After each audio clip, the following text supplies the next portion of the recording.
Bunda, Ya teteh, kajian hati, tenangkan. hatimu. Silahkan Bunda, berdiri boleh untuk bertanya? Bismillahirrahmanirrahim. Assalamualaikum warahmatullahi wabarakatuh. Waalaikumsalam warahmatullahi wabarakatuh. Perkenalkan, Teteh, saya Amalia Andini.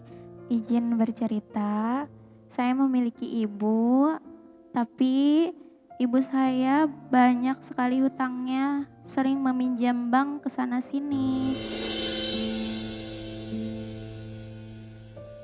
Sudah berkali-kali diberi nasihat oleh anak ataupun saudara bahwa itu tidak baik, tapi tidak didengarkan oleh beliau. Padahal setiap bulan anak-anaknya selalu mencukupi kehidupan beliau. Tapi beliau selalu merasa kurang.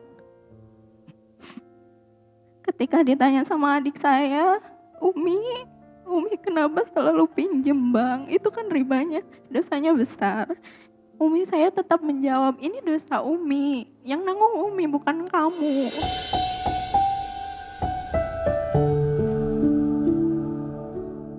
Setiap kali diberi nasihat oleh anak-anaknya, bukan kami mendapatkan respon positif dari Umi, tapi yang kami dapatkan amarah dari Umi, kesalnya Umi, keluhannya Umi. Umi tidak pernah merasa bersyukur apa yang didapatkan selama ini. Umi selalu merasa kurang. Pertanyaannya Ustadz, bagaimana saya dan kakak-kakak saya sebagai anak menyikapi ibu saya? Dan bagaimana supaya ibu saya bisa lebih merasa bersyukur dan selalu merasa cukup apa yang sudah didapatnya. Terima kasih. Bunda, Iya, Aa.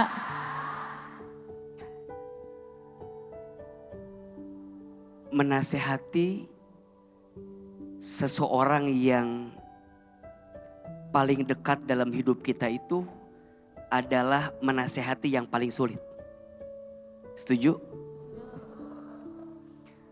Termasuk menasehati seseorang yang posisinya ada di atas kita itu jauh lebih sulit.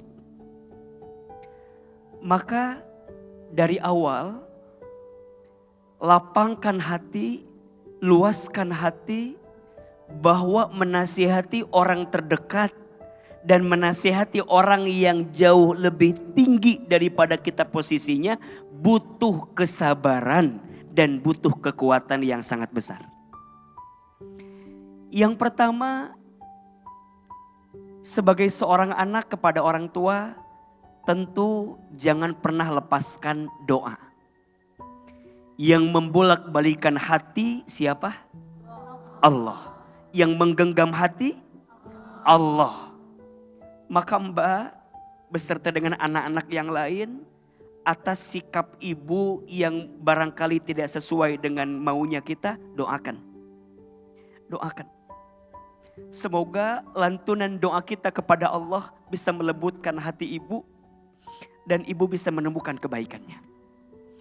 Yang kedua, kalau lisan kita tumpul untuk menasihati orang terdekat kita, maka pinjam lisan orang lain untuk menasihati orang tua kita.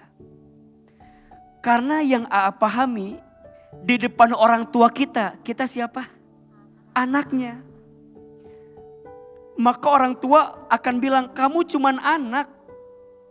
Kamu gak tahu apa-apa. Mama lebih tahu dibanding kamu. Mau sekeras apapun kita nasihatin, kadang-kadang orang tua begitu.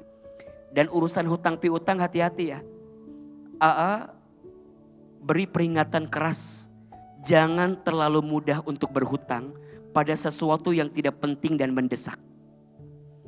Kalau penting, kalau mendesak dan harus berhutang silahkan. Tapi itu pun dengan catatan kita bisa membayarnya. Mau membayarnya. Khawatirnya hutang ini sesuatu yang kalau tidak selesai di dunia, maka nanti ahli warisnya harus menanggung hutang tersebut. Kalau tidak diselesaikan, akan dibawa sampai nanti ke akhirat. Na'udzubillahi min zalik. Maka kata Nabi, hutang itu sesuatu yang menggelisahkan seseorang di siang hari dan meresahkan seseorang di malam hari. Apalagi mohon maaf, hutangnya ada ribanya. Na'udzubillahi min zalik. Riba itu menghancurkan. Riba itu menghilangkan keberkahan. Dan riba itu nanti pelakunya akan diajak berperang oleh Allah di akhiratnya. Dan yang ketiga,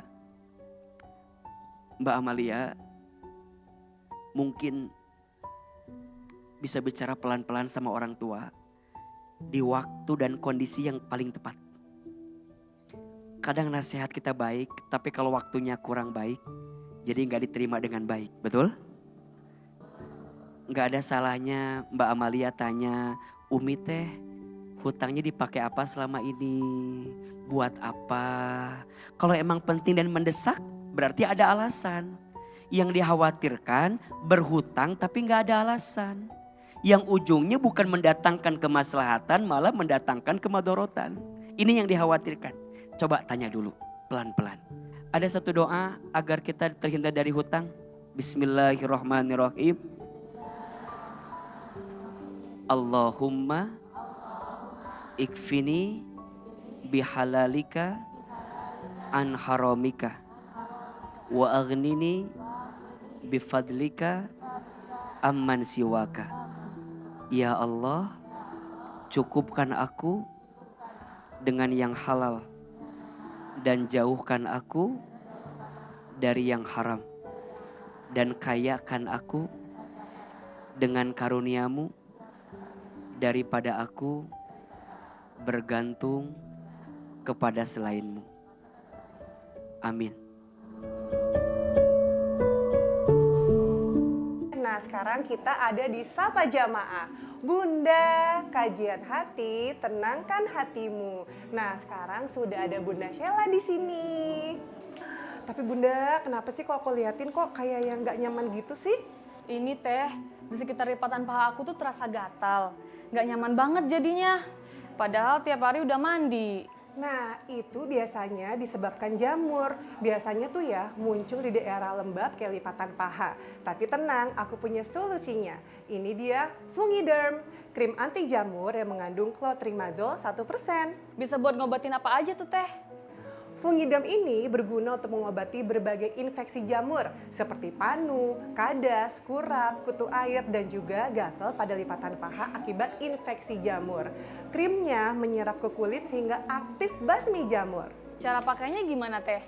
Cara pakainya gampang banget. Cukup oleskan krim secara merata 2-3 kali sehari pada bagian yang sakit selama 10-14 hari secara teratur. Ingat ya bunda-bunda, harus teratur. Nah, sebelum dioles, bagian kulitnya dibersihkan dan dikeringkan dulu ya, biar hasilnya maksimal. Aku contohin cara olesnya ya bun, tipis dan merata. Terasa adem dan ringan di kulit, gak pakai lengket juga. Nah, nanti bunda coba pakai di rumah ya. Nih. Oke teh, kok bisa nggak lengket ya teh? Karena Fungiderm ini cepat meresap dan nyaman dipakai, makanya banyak yang cocok. Jadi buat yang punya masalah infeksi jamur di lipatan paha, panu, kadas, kurap, atau infeksi jamur lainnya, jangan bingung lagi, pakai aja Fungiderm. Bisa juga loh tanya ke Instagram Fungiderm terkait produk atau jamur kulit. Fungiderm, aktif basmi jamur, no jamur-jamur. Nih.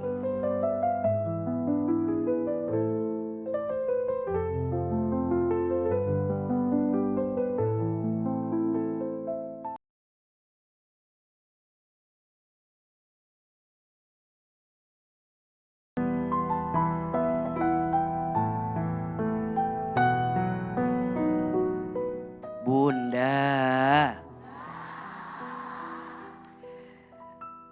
ujian yang berat Allah hadirkan dalam hidup kita agar kita semakin kuat.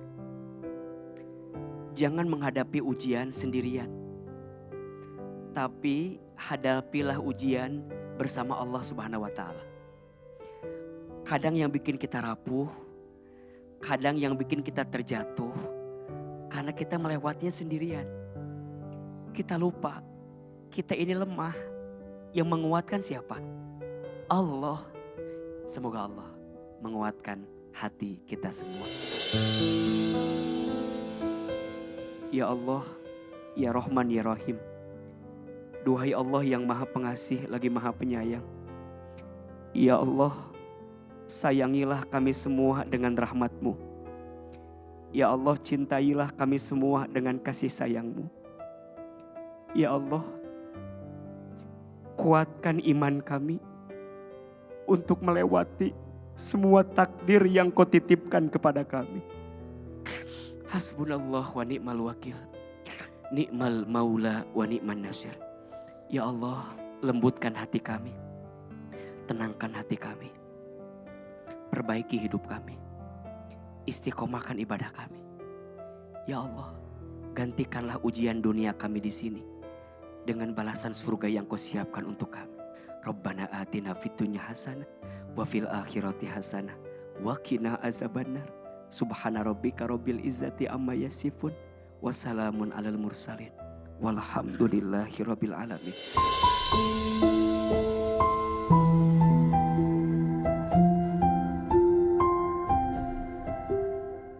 Apakah manusia mengira bahwa mereka dibiarkan hanya dengan mengatakan, kami telah beriman dan mereka tidak diuji?